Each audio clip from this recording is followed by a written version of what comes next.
at this hour in Nairobi.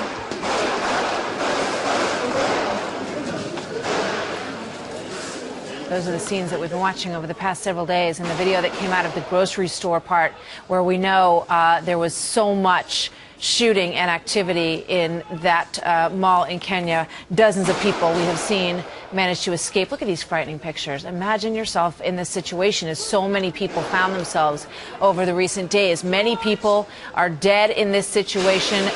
Many did make it out alive. Some of those who did claimed that they played dead in order to avoid getting killed. We know that people were questioned whether or not they knew information about the Quran, about who the mother of Muhammad was. So what would you do if you were in this situation? It's frightening to think about, but it's a question that crosses a lot of people's minds these days, as there are more concerns that something like this could happen at home. Aaron Cohen joins me now, national security expert and founder of IMS Security. Aaron, welcome. Good to have you here today. Thanks for having me. You know, I mean, I think we all know that for those who survive, there are a lot of things involved. In some cases, it's just luck. They may believe that their faith got them through these moments. They may feel that they were able to do something that helped them to survive. What kind of things would you tell people who wonder, you know, those who survive, what do they employ?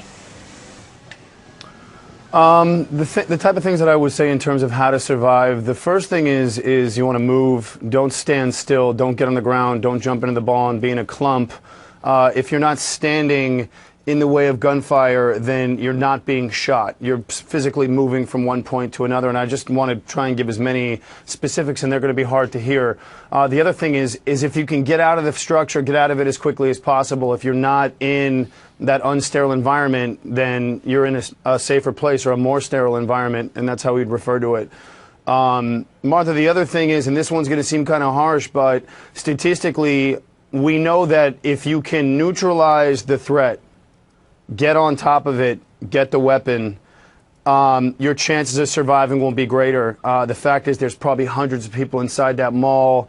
There may have been off-duty police officers. We know that there's concealed weapons in Kenya, and I'm not suggesting a 90-year-old woman jump on top of an armed al-Shabaab terrorist, but if you can neutralize the weapon or get on top of it, the fight will give you a much higher chance of surviving a terror attack if you can. Yeah, I mean, if you are able in any way to neutralize the attack, you're saying, and if you feel that you're already you're in a confrontation, right? I mean, if you're seeing that you are in a confrontation, otherwise you're saying get out, find a way out, because a lot of times we know, and even from September 11th, there were people who were advised to stay in the building. Do you listen to that advice when you hear it? If you see that there's a door that you can get out of? No. No, I don't, and I think it's important to understand what the fight or flight reaction is going to be realistically, and I think that the training and that the consulting with corporations for these types of situations need to be very realistic. People are going to head to a doorway. That's where they're going to run. Law enforcement has to train to run inside that doorway as hundreds of people are running out, and so that training has to be specific. And when I'm training law enforcement or security personnel, you know, it's very important to make sure that they understand what's really going to happen. And there's a switch that needs to be flipped. We teach it in Israel. You got to get to the threat, and you have to neutralize the threat, and the point is to keep his hands from moving. The second the terrorist can't move his hands, he can't fire a weapon, he can't hit a detonator, he cannot conduct physically the act of terror, and it's a mindset thing, but they can be stopped.